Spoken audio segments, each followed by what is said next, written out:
What was it like when you finally talked to Carlos Hawkins? Well, I talked to him Sunday morning, and then talked to him again yesterday, and just really good to hear his voice, especially when you have something like that.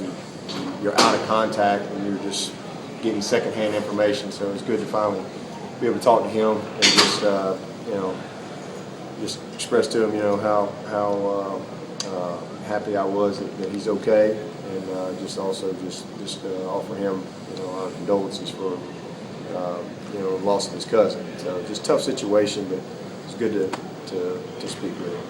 I imagine he's not going to play this weekend. No, he'll be out, and he's okay, but he's still a little sore and all that. But the funeral's going to be Saturday, and it's also Dane Rogers' cousin too, so they'll both be at the funeral this weekend. But we'll get him back here and get him back rolling hopefully next week. What about Giff? Yeah, I was about to ask. Giff is doubtful.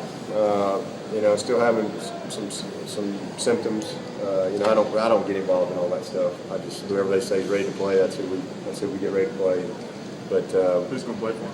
Shaq will start there, Shaq Anthony, and it's good to give him an opportunity. I'm proud of Shaq because this is a guy that started a couple games for us last year. We had real high hopes for him, and then he just kind of took a nosedive on us. Really just lost his focus. Young freshman last year, and lost a bunch of weight and all that kind of stuff. But got refocused in January, and he's worked hard to dig himself kind of out of the hole that he put himself in academically, and also just the trust of his coaches. And I thought he had a good camp, and he responded with some good plays. Had some mistakes the other night, but they all did.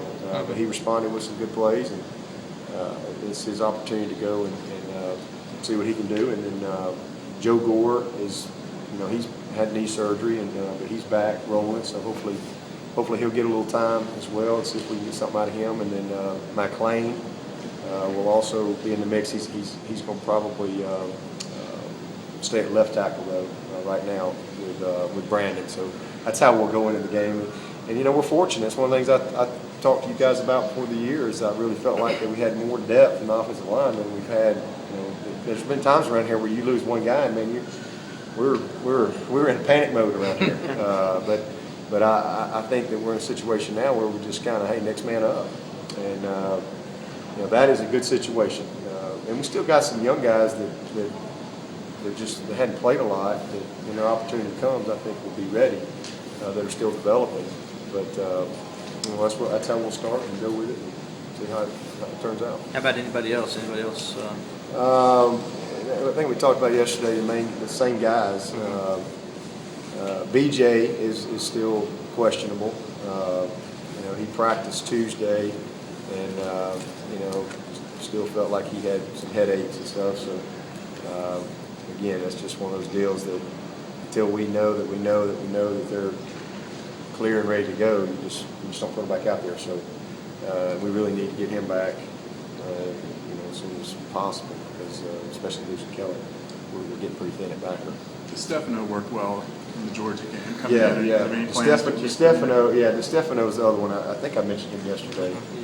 We're going to hold him this week as well, as he didn't practice yesterday or today. He went back to the doctor today, but he's actually, I think, got good news from the doctor today. So hopefully we can get him back on Monday. He's just been dealing with some stingers, and anytime you have something like that, you just want to make sure that you've got all the information before you put him back out there. I'm comfortable with what the doctors have all said and all that. He is too. So it sounds like we got good news today on him. But like I said, he hadn't practiced, and probably get him back going. But it's a shame because he could have really helped us this week too. And he can play either tackle or either guard and play him well. He's one of those young guys that's a freshman that I think has got a really bright future for us.